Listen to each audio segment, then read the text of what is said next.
അക്യുപങ്ക്ചറിൽ പഥ്യമുണ്ടോ എന്നുള്ള ചോദ്യമുണ്ട്. പൊതുവെ നമ്മൾ രോഗ ചികിത്സയുമായി ബന്ധപ്പെട്ട് ഡോക്ടർമാരെ സമീപിക്കുമ്പോൾ എനിക്ക് തോന്നുന്നു ഏറ്റവും കൂടുതൽ ഈ പഥ്യം ആയുർവേദത്തിലാണ്. ആയുർവേദം നമ്മുടെ നാടുകളിൽ ഒരുപാട് ആൾക്കാർ സ്വീകരിക്കുന്ന ഒരു ചികിത്സാ രീതിയാണ്. അപ്പോൾ അതുകൊണ്ട് തന്നെ പഥ്യത്തെക്കുറിച്ച് കൂടുതൽ അറിവുള്ള ആളുകളാണ് മലയാളികൾ. അപ്പോൾ നമ്മളൊരു ചികിത്സയെ സമീപിക്കുമ്പോൾ അതിൻ്റെ പഥ്യം അന്വേഷിക്കാറുണ്ട്. അപ്പോൾ അക്യുപങ്ക്ചറിലും സ്വാഭാവികമായിട്ടും ആളുകൾ അന്വേഷിക്കും എന്താണ് അക്യുപങ്ക്ചറിൻ്റെ പഥ്യം.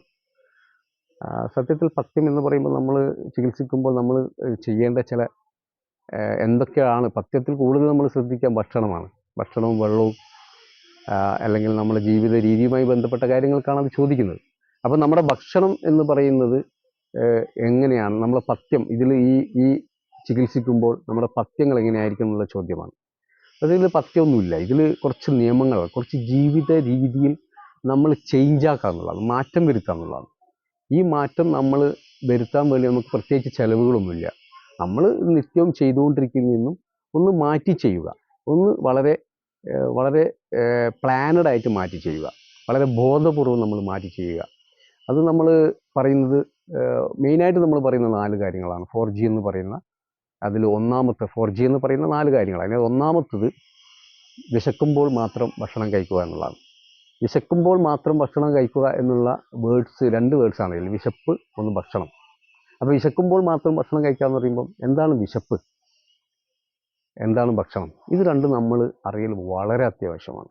എങ്ങനെയാണ് വിശക്കുന്നത്, വിശപ്പ് എങ്ങനെയാണ് ഫീൽ ചെയ്യുന്നത്. പല ആളുകളോടും ഞാൻ ഈ 10 വർഷത്തിലെ എക്സ്പീരിയൻസിൽ വിശപ്പ് എന്താണെന്ന് ചോദിക്കുമ്പോൾ അവർ പറയുന്ന മറുപടി, ഞാൻ ഇത്രയും കാലം കേട്ടത് 2 മറുപടിയുള്ളൂ ആകെ. അത് പല ആളുകളും അവരുടെ ലോക്കൽ ലാംഗ്വേജിൽ അവർ പറയുന്ന കാര്യങ്ങളാണ്. ഒന്ന് അവർ പറയും വയറ്റിൽ നിന്ന് കാളുക, വയറിൽ നിന്ന് കാളുക പറഞ്ഞത്. ചില ആളുകൾ പാളുക എന്ന് പറയും. പാളലും കാളലും എല്ലാം ഒരേ വേർഡാണ്, അത് ചെറിയൊരു മാറ്റം അതിൽ വരുന്നേ ഉള്ളൂ. ചില ആളുകൾ വളരെ വേറെ, ചില ആളുകൾ ഷിവറിങ് എന്ന് പറയാറുണ്ട്. വിറയലുണ്ടാവുക, ഒരു നമുക്കൊരു ഒരു ഒരു എന്താ പറയുക, ശരീരത്തിൽ മൊത്തത്തിലൊരു എന്തൊരു തളർച്ച ഫീൽ ചെയ്യാന്നെല്ലാം പറയും വിശപ്പിന്. സത്യത്തിൽ ഇതൊന്നും വിശപ്പല്ല. വിശപ്പ് എന്ന് പറയുന്നത് നമുക്ക് വയറ്റിൽ കാളലുണ്ടാകുന്നതും പാളലുണ്ടാകുന്നതും ഈ ഷിവറിങ് ഉണ്ടാകുന്ന രോഗമാണ്. അതൊക്കെ നമ്മുടെ ശരീരത്തിലുണ്ടാകുന്ന പ്രയാസങ്ങളാണ്. ആ പ്രയാസം നമുക്ക് മാറേണ്ടതുണ്ട്. വിശപ്പ് എന്ന് പറയുന്നത് നല്ലൊരു അനുഭവമാണ്. ആ വിശപ്പ് എന്താണെന്ന് നമ്മൾ അറിയണം, അത് പഠിക്കണം, അതെങ്ങനെ ഉണ്ടാവുന്നത്. വിശക്കുമ്പോൾ മാത്രമേ ഭക്ഷണം കഴിക്കാവൂ എന്ന് പറയുമ്പോൾ വിശപ്പ് എങ്ങനെയാണെന്ന് അറിയണം. നമ്മൾക്ക് എങ്ങനെയാണ് വിശപ്പറിയുക? കാരണം നമ്മളെ ശീലങ്ങൾ, വിശപ്പറിയണമെങ്കിൽ ഭക്ഷണം കഴിക്കാതിരിക്കണം, അതാണ് ഒന്നാമത്തെ കാര്യം. നമുക്ക് അങ്ങനെയല്ലല്ലോ. നമ്മളെല്ലാ നിത്യജീവിതത്തിൽ ചില ശീലങ്ങളുണ്ട്. വിശന്നാലും ഇല്ലെങ്കിലും രാവിലെ എണീറ്റ് ഒരു ചായയും എന്തെങ്കിലും ഒരു ബിസ്ക്കറ്റോ അല്ലെങ്കിൽ എന്തെങ്കിലും ഒരു അതിൻ്റെ കൂടെ കഴിക്കുക എന്നുള്ളത്. അതേപോലെ പിന്നെ നാസ്ത, നമ്മൾ ബ്രേക്ക്ഫാസ്റ്റ് എന്ന് പറയുന്ന സംഭവം, അത് രാവിലെ കഴിക്കുക എന്നുള്ളത്. അതേപോലെ ഉച്ചക്ക് നമ്മൾ ലഞ്ച്, നമ്മൾ ഊണ് കഴിക്കുക, ഭക്ഷണം കഴിക്കുക ഉച്ചക്ക്, അങ്ങനെ പറയുന്നത്. വൈകുന്നേരം ഒരു ചായ, ഇതുപോലെ തന്നെ എന്തെങ്കിലും അതിൻ്റെ കൂടെ കഴിക്കാൻ സ്നാക്സ്. അതേപോലെ നമ്മൾ രാത്രി ഡിന്നർ, രാത്രി നമ്മൾ കഴിക്കുന്ന ഫുഡ്, ഭക്ഷണം. അപ്പോൾ നമ്മൾ നോക്കുക 5 നേരം കഴിച്ചു, ഇത് വിശന്നിട്ടാണോ കഴിച്ചതെന്ന് ചോദിച്ചു കഴിഞ്ഞാൽ ആർക്കും മിണ്ടാട്ടില്ല. ചില ആൾക്കാർ ചിരിക്കും, വിശന്നിട്ടാണോ ഈ 5 നേരം കഴിച്ചതെന്ന്. അല്ല, ശീലമാണ്. രാവിലെ എണീക്കും, ചായ കുടിക്കും, ഉച്ചയ്ക്ക് ചോറ് തിന്നും, രാവിലെ നാസ്തയാക്കും, വൈകുന്നേരം ചായ കുടിക്കും, പിന്നെയും ഭക്ഷണം കഴിക്കും. ഇതൊരു ശീലമാണ്. ഈ ശീലം നമ്മൾ തുടർന്ന് കൊണ്ടുപോയി കഴിഞ്ഞാൽ പിന്നെ എങ്ങനെ നമുക്ക് വിശക്കുക? വിശക്കാനൊരു അവസരം നമ്മളെ ബോഡിക്ക് കൊടുക്കണ്ടേ? ശരീരത്തിന് നമ്മൾ വിശക്കാൻ അവസരം കൊടുക്കണ്ടേ?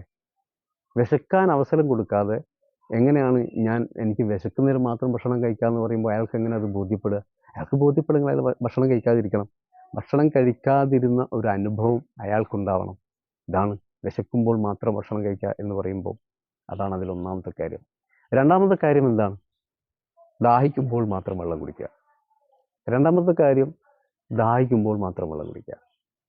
സോറി, ഞാൻ അതിലൊന്ന് വിട്ടുപോയി. വിശക്കുമ്പോൾ മാത്രം ഭക്ഷണം കഴിക്കുക എന്ന് പറയുന്നത് ഞാൻ വിശപ്പിനെ കുറിച്ച് പറഞ്ഞു. ഇനി ഭക്ഷണത്തെക്കുറിച്ച് പറയണം. എന്താണ് ഭക്ഷണം? ഏതാണ് ഭക്ഷണം? ഭക്ഷണം എന്ന് പറയുന്നത് നമുക്ക് അനുവദിക്കപ്പെട്ടിട്ടുള്ള, മനുഷ്യന് അനുവദിക്കപ്പെട്ടിട്ടുള്ള ഭക്ഷണം, നമുക്ക് ഹാംഫുൾ അല്ലാത്ത, ശരീരത്തിന് കേടുപാട് ഇല്ലാത്ത ഭക്ഷണങ്ങൾ നമുക്ക് കഴിക്കാം.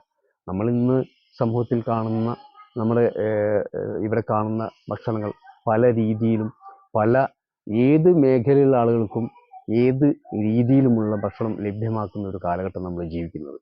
നമുക്ക് കഞ്ഞി കുടിക്കാം, ചോറ് തിന്നാം, ബർഗർ കഴിക്കാം, അതേപോലെ പിസ്ത കഴിക്കാം, ഷവർമ കഴിക്കാം, കുഴിമന്തി കഴിക്കാം, ബീഫ് കഴിക്കാം, ചിക്കൻ കഴിക്കാം, മീൻ കഴിക്കാം.